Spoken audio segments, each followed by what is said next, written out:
Hello, Martin here.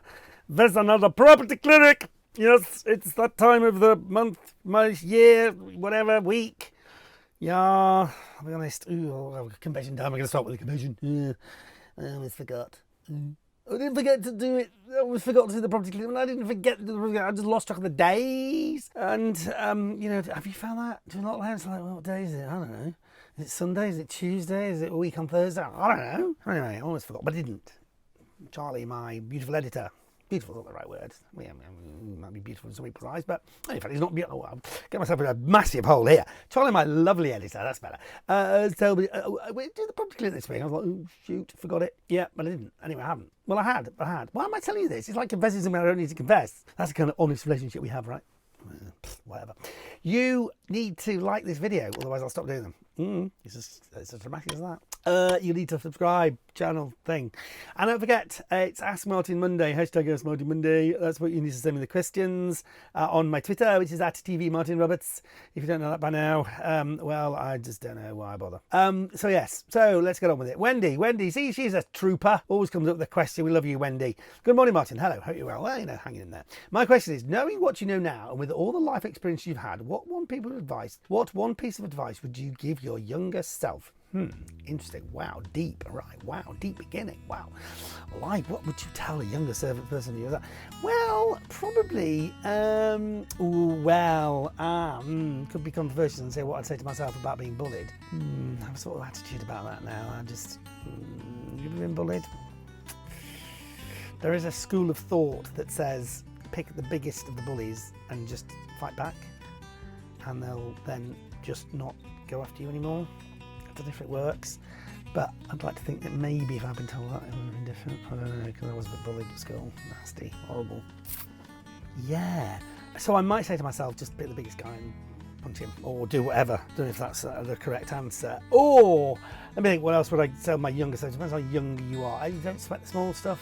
Make time to smell the flowers. That's what my mum used to say. Because you're so often so running around like a headless chicken doing things, you miss the journey, and that's bad. But it's a difficult one, isn't it? Because actually a lot of the mistakes you made and a lot of the things you've done have made you the person you are. So it depends how happy you are with the person you are, because if the things are reasonably okay, you think, well, if all that hadn't happened, then I wouldn't be where I am. So, difficult one. One really very sage piece of advice I was given at a reasonably young age, which I wish I'd been told almost earlier, although I don't know, maybe not, I don't know, was do it now. Just do it now. There's lots of things you put on the back burner and don't get around to doing them. Yeah, sometimes you just waste all that time fretting and worrying. But if you do it now, just get on with it and get it done. It's often a really good attitude. Moving on from the deep and meaningful beginning, holy macaroni, that was 3.5 minutes of almost esoterically, difficultly, life-changingly rubbish, unkind. Thank you.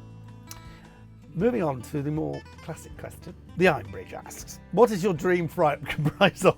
Talk about contrast. That's why I love doing these questions. They're so contrasty. Oh, contrasting. Contrasted. Oh, whatever. Dream fright. Oh, dream fright. Well, I'm a bit of a traditionalist. So my dream fright is lovely sausages. And, there is such a difference in sausages, is there not? Between sort of like cheap and nasty, horrible sausages, which contain goodness knows what, to like handmade, lovely sausages that you get in a real butcher's, or, say, just like, really Cumberland sausages or Lincolnshire sausages, or just homemade, really lovely sausages. I did have a go at making sausages once, actually. And surprisingly, that wasn't that difficult. I must have got a machine. Did I get a machine? Oh, maybe I got an attachment for like a blender or a Kenwood Chef or something like that, and I squirted them out. It's most satisfying. Oh, let's have a picture of one now. These sausages come out, and they're actually really lovely. I made the whole thing where do you remember a thing called the Generation Game? They used to do this thing called the Generation Game where you had to tie the sausages into those kind of 3 in a kind of like knot, like a banana kind of knot thing, and it's really hard. But there's a way you sort of wrap the sausages through themselves and then twist them and whatever. If you're a vegetarian listening to this, I'm sorry. It's not good, is it, right? Or a vegan, or even worse. Sorry, I apologise for talking about sausages. They could be vegetarian sausages. And actually, if you make your own sausages, you can put whatever you want in them. So you could put in all the vegetables you like. And you have to think about something else other than a sheep's intestine to put them in. Ooh, sorry. Ooh, This isn't a very pleasant thought, but there are probably sort of alternatives, vegan alternatives, vegetarian alternatives to the outside sausages, made from plastic or rubber or something that you can eat. So my dream fry sausages. Wow, yeah, right. Sausages and lovely bacon, not too overcooked. Like it really like back bacon, but really nicely just undercooked. I don't look right like that. Poached eggs, black pudding. Even okay, the thought of black pudding is disgusting. The taste of black pudding is delicious.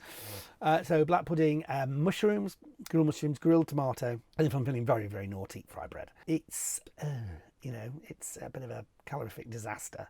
So you wouldn't do it every day, but once every now and again. Come on. Well, to me, it makes one of the things that makes life worth living. Fry-ups. Right, meanwhile, Stu, hello Stu. What was your first reaction to your appearance on Atletico Mints? Well, Atletico Mints, if you don't know, is this lovely parody of well, it's a football thing, isn't it? And I make an appearance in this most amazing way, like as a cartoon character, going around footballers' houses, and they coined this little catchphrase, which I do or don't say, which is it's a bit unusual, but I like it. So I was touched that anyone would parody me. If I get a spitting image puppet made of me during the next forthcoming series of of spitting image, which I believe is being made, and I would consider that a massive, massive accolade. Yeah, wowzers. Did I tell you I appeared in the Beano? Dandy? Yeah. No, Beano. Yeah. I appeared. Well, I didn't strictly speaking appear.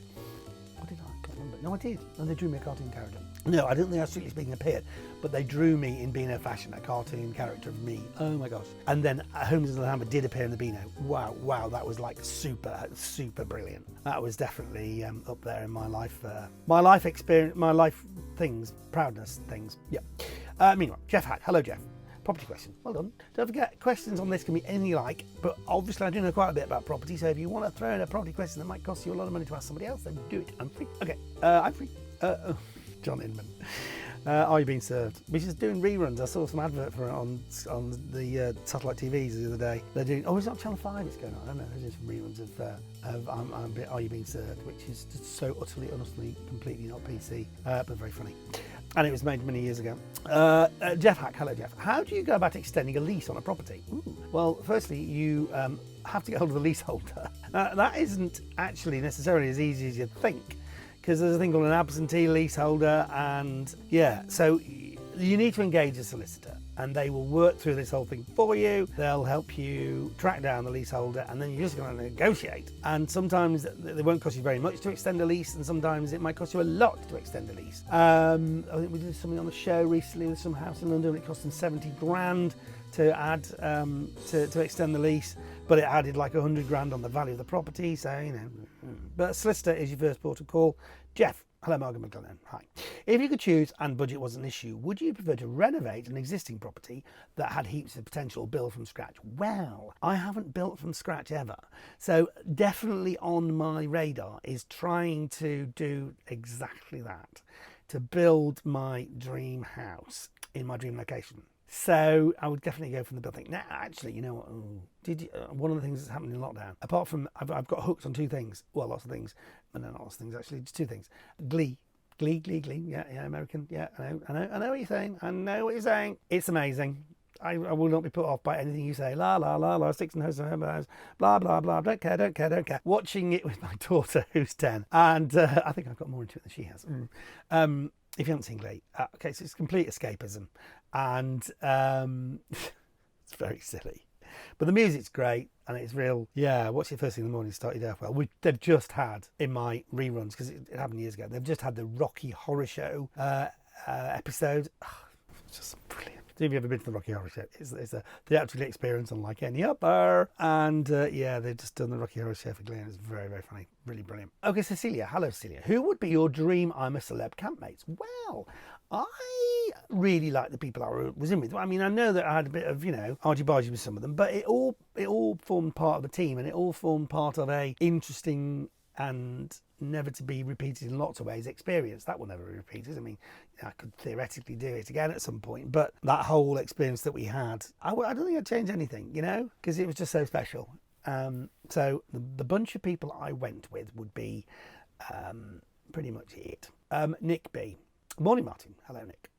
One of the episodes of Homes Under the Hammer I remember you the most is when you visited Whitby and got mobbed by loads of fans on the harbour side. Does that happen a lot in other places, or was it just Yorkshire's friendly hospitality coming out? You know what? I remember that episode so well. We did a story on a property that was right on the front in Whitby, and truly I've never felt so much like a celebrity as when I walked down the street in Whitby and so many people came up to say hello, and it was absolutely lovely. It doesn't happen all the time, so I think it was Yorkshire's friendly hospitality coming out, and I will never forget it. And we put it in the story because it was really, really sweet. And it was amazing.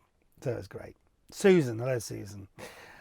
I know your lovely dog passed away last week. How are you doing? Yeah, in case you didn't read it on Twitter, I had a 14-year-old golden retriever called Milo who unfortunately had a stroke, managed to pull himself through that, fighter that he was, but then had another stroke which really knocked him for 6, and was left with that heartbreaking, if you've never had an animal you'll never understand quite what it's like, decision where we had to decide that it was kinder to put Milo to sleep than have him suffer a life which was increasingly not much fun for him. So yeah, last week we had to have Milo put to sleep, and it is heartbreaking. I cried for days, and they're like part of the family, aren't they? They are, without a doubt. So if you've ever had a pet and lost it, you know exactly how I feel. You know, he was with me for 14 years. That's a long time.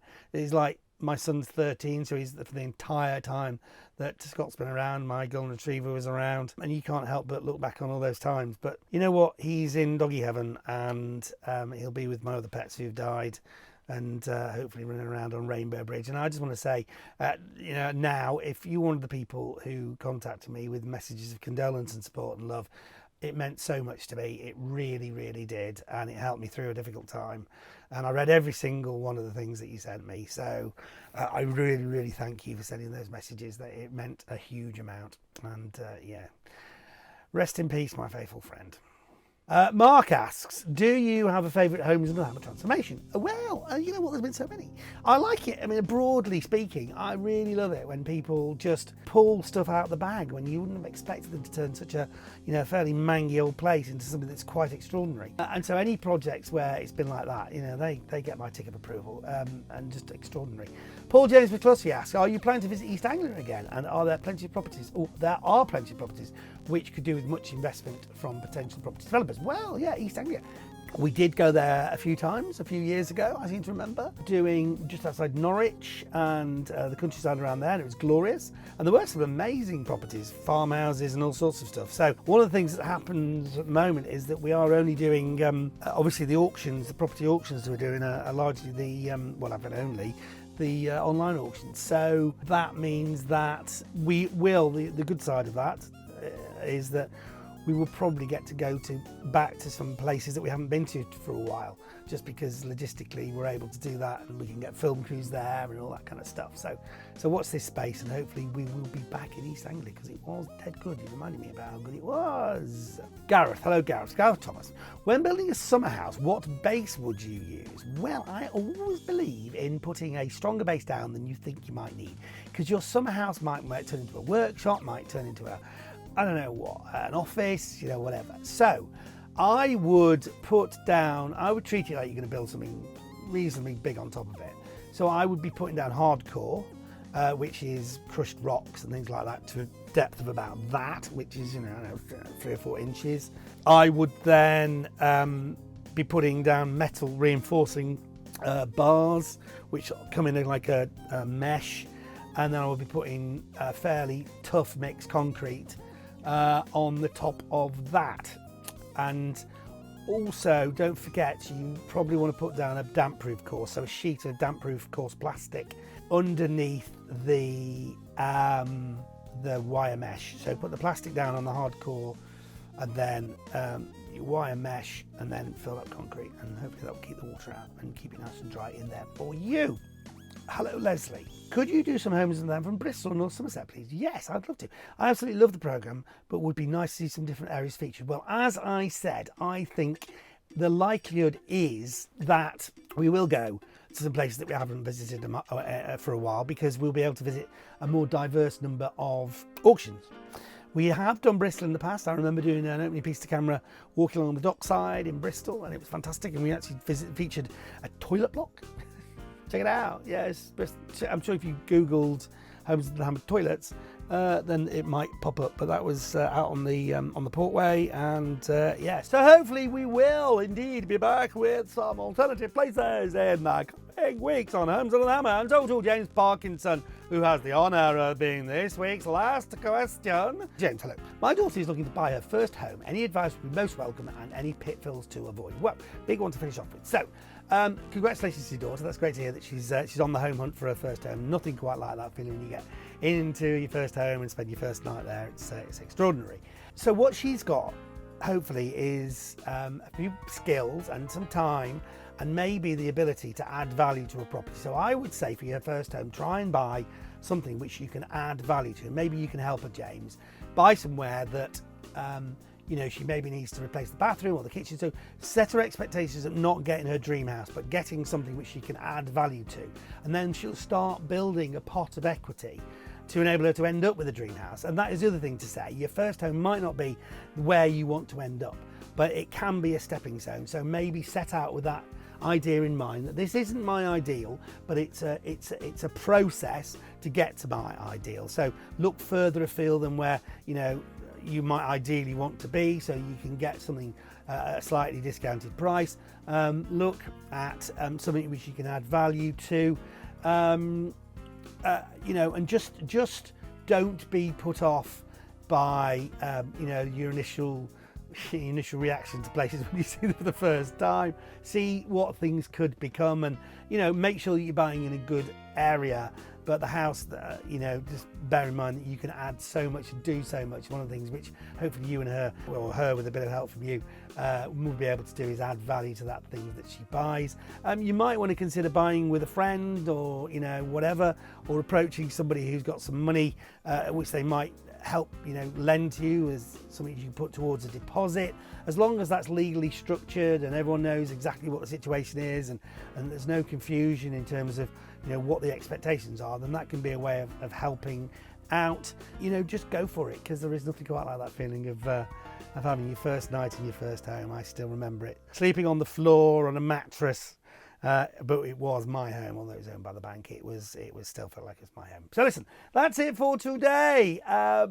Keep sending me your questions. It's Ask Martin Monday on a Monday on my Twitter, which is @TVMartinRoberts. Make sure you like this video, make sure you subscribe, and I'll be back again next time.